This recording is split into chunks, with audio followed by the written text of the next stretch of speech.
किसान नेता ठाकुर पूरण सिंह जी जो है डीएम साहब के साथ मीटिंग हुई है, जानते क्या कुछ रहा जी ठाकुर साहब, क्या कुछ रहा मीटिंग में?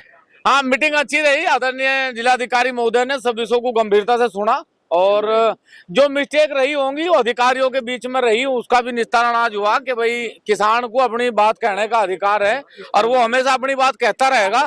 ऐसा नहीं है कि किसी भी एक व्यवस्था से व्यवस्था को बिगाड़ दिया जाए। हम लोग हमेशा किसान के लिए लड़ते रहेंगे। ये क्रांतिकारियों का देश है। और एक बात हम ईमानदारी से बता दें कि हम राजगुरु सुखदेव भगत सिंह की संतान है, उनका हमारे अंदर खून है। ये जो ब्रिटिश प्रणाली है ये भारत में नहीं चलेगी।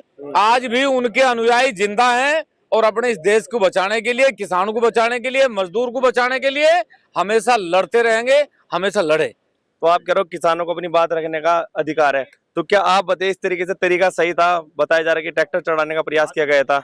नहीं, मेरी समझ में एक बात नहीं आई। इसमें मैं क्या बयानबाजी करूं? खुद एडीएम साहब ने 15 मिनट बाद कहा कि ना मेरे ऊपर किसी ने ट्रैक्टर चढ़ाया, ना कोई गेट तोड़ा, तो अब मैं उस पर क्या सफाई दूं? जब जिस व्यक्ति की ये न्यूज चली कि भाई एडीएम साहिबा पे ट्रैक्टर चढ़ाया गया, वो बाल उन्होंने खुद कहा कि मेरे ऊपर ना कोई ट्रैक्टर चढ़ाया गया, ना कोई गेट तोड़ा गया, तो इस पर मैं क्या सफाई दूं? इसमें साहब ने तो ये भी कहा कि मुझे वो दो चाहिए ड्राइवर जो ट्रैक्टर चला रहे थे, मुझे वो दो ही लोग चाहिए। मुकदमा कर दिया, वो 2 चाहिए, 4 चाहिए, 10 चाहिए, जितने चाहिए मिल ले लो, हम कौन टाल कर रहे हैं?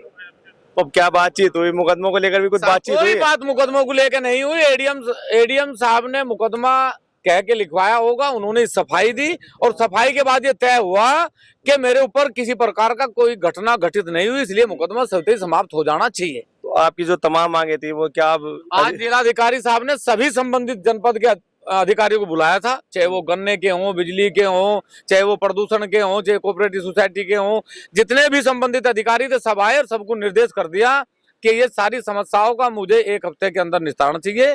जो शासन स्तर की मांग है उन्हें जिलाधिकारी महोदय यहाँ से शासन को भेज देंगे और जो जनपद की हमारी मांग है वो जनपद के अधिकारियों के सामने बता दी गई, उनका निस्तारण होगा। हम संतुष्ट हैं। 23 तारीख को जो महापंचायत बताई जा रही, तो क्या आप उसका? नहीं, वो 23 नहीं थी, हमने 26 तारीख रखी थी, लेकिन 26 तारीख में हमने ये कहा था कि यदि हमारी वार्ता नहीं होगी और वार्ता में हमारी बात नहीं सुनी जाएगी, हमारी समस्याओं के समाधान पर बात नहीं होगी, तो 26 तारीख में महापंचायत करेंगे। अब हमारी बात आज सुन ली डीएम साहब ने, बहुत अच्छे तरीके से बात सुनी, सब अधिकारियों ने सुनी, इसलिए अब ये धरने का निर्णय हमारा समाप्त होगा और यदि नहीं होगा फिर लड़ेंगे। तो हम कहीं पंचायत नहीं होगी अब 26 को? कोई पंचायत अब नहीं। तो